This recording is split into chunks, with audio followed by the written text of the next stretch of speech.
Now let's look at polar graphs. I have a list of polar graphs that you should be familiar with.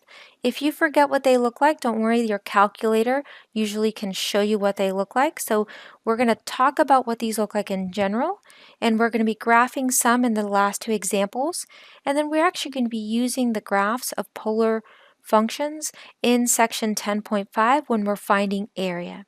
First, we want to look at circles. Circles are always going to be in these forms.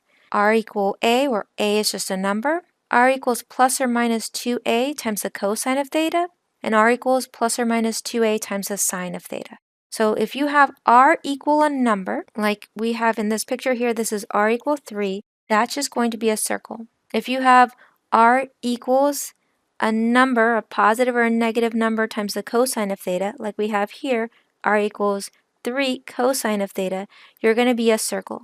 Now for cosine, since cosine represents x, you're going to be symmetric to the x-axis. Notice that the top part of the circle and the bottom part of the circle are the same. I knew that this was r equals 3 cosine of theta because if you look here, notice you go out to 3 units away from the pole, and since it's on the positive side of the x-axis, it would be positive. If we had the exact same circle and it was over here, this is r equals negative 3 cosine of theta. For this one, this is r equals 3 sine of theta. And again, since sine is y, for sine, you're going to be symmetric to the y-axis, which I just drew in here. Notice that the left side and the right side of the circle are symmetric to the y-axis. And again, I know that this is 3 sine because this goes out to, this goes out to 4. I believe this actually goes out to 4. So that's a 4, so this should be 4 sine of theta because it goes out to 4, but I know it's 4 sine of theta and not negative 4 because it's on the positive side of the y. If it were negative 4, it would be out here. This would be negative 4 sine of theta. So circles are always going to be in that format, just r equals a number, or r equals a number times the cosine of theta, or r equals a number times the sine of theta. And you can also look at these in a graphing calculator. So if we put all three of these in a graphing calculator, in order to do that, make sure you go to mode, and you want to change your function from function mode to polar. So scroll down there and go to polar. Now on my calculator, I have to be in radians. If I'm in degrees, it doesn't work. So I have to change myself to radian mode as well. But now if I hit y equals, and I want to graph all three of those, that was 3, and then 3 cosine of theta. The theta button is the same as the x button. And then 4 sine of theta. And hit graph. Notice that's a circle for 3, there's your circle for cosine, and there's your circle for sine. So those are the representations of circles in polar. The next thing we're going to look at are cardioids. Cardioids is when you have cosine of theta or sine of theta and you're adding a number to it and also multiplying that number to it as well. So you have r equals a plus or minus a cosine of theta, or r equals a plus or minus a sine of theta. So those a's, those numbers have to be the same, and those are cardioids. And cardioids look like hearts. For example, this guy right here is all the way out to 4, and it's on the negative side of cosine, so I know that this is 2 minus 2 cosine of theta because these two numbers have to add up to the furthest you are from the pole. And then over here, this is also 4, but it's on the positive side of y, so this is r equals 2 plus 2 sine of theta. And you won't need to know how to find the equation given a graph. When we graph these equations, we are actually going to use a table of values. I'm just letting you know things that might be helpful. For example, that this will go out to 4 on my positive y because I know that sine is positive and 2 plus 2 equals 4, but it's not necessary to know that information. Your calculator can also graph these. And if you grab the calculator and I clear out all these things, if I graph, I'm just going to graph one of them, 2 plus 2 sine of theta. Notice it's the exact same graph that we have here. It's that cardioid. A limacon, the difference between limacons and cardioids is that you don't have the same number. So we have two types of limacons, those that don't have an inner loop like you see in this picture, and those that do have an inner loop that you see in this picture. Now, both cosine and sine can have things that don't have an inner loop, and both cosine and sine can have something that has an inner loop. The difference really is between the values of a and b. If a is greater than b, you don't have an inner loop. If a is less than b, then you do have an inner loop. The calculator again can graph these for you, and we're going to be using a table of values to do this, but if you want to see a trick here, for this, notice I think we're going out to 5 here. So we're going out to 5, and I don't have an inner loop, which means a has to be bigger than b. I'm also on the positive side of the x-axis, so this graph is going to be r equals 3 plus 2 cosine of theta, because these guys have to add up to 5, and a has to be bigger than b. Plus sign because you're on the positive side. Over here, if you want to see the trick for that, looks like here I'm also going out to 5, but since it does have an inner loop, I know that a has to be smaller than b. I'm on the negative side of the y-axis, so it's going to be a minus sign. So this is going to be 2 minus 3 sine of theta. Again, you don't need to know how to get these equations from pictures, but just so that it's easier for you when you're graphing them if you kind of know what's happening. But like I said, the graphing calculator can graph any of these for you. So if we would have gone to the graphing calculator, and if you're given, for example, the one that we said 3 plus 2 cosine of theta, again, here's your limacon, which it does not have an inner loop. Lemniscates are next.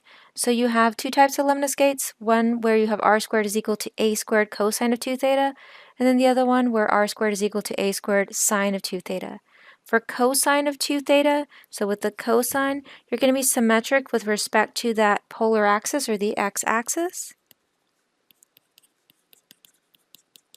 And for these, just to let you know, you're going to move away from the pole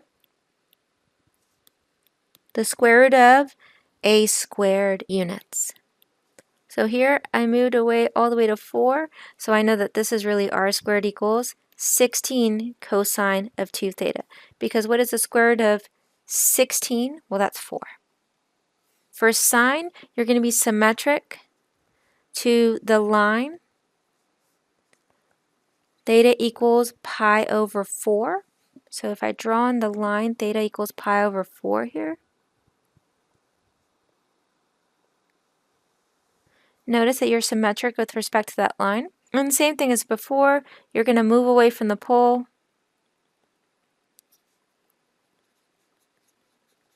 The square root of a squared units. So the square root of whatever that number is. Since this still moved out to 4, I know this is just r squared is equal to 16 sine of 2 theta. So whenever r is squared, you have a lemniscate. The last thing that we're going to look at are roses. Now for roses, we won't make a table of values for these. Really, if you have a lemniscate or a rose, you shouldn't make a table of values to graph it. You should just know what you're symmetric with respect to for your lemniscates and how far away to move from the pole. For your roses, we're going to look at figuring out how to know the number of petals I have and then the spacing to put the number of petals. So A is always going to tell you how far away from the pole you are.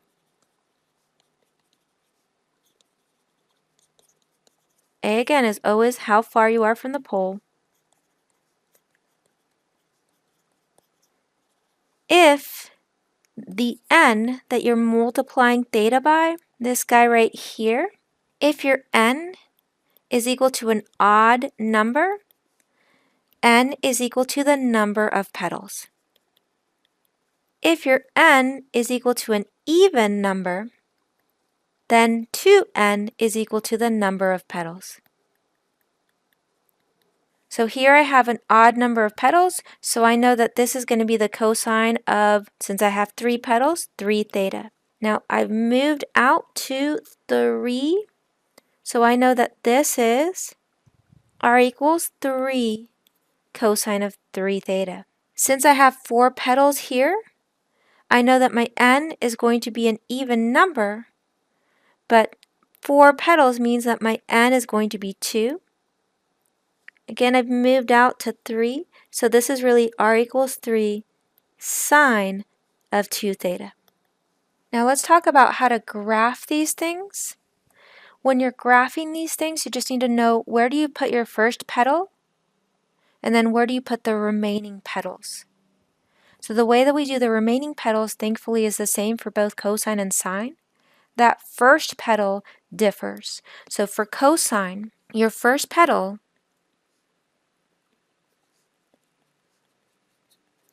is always at 0 degrees.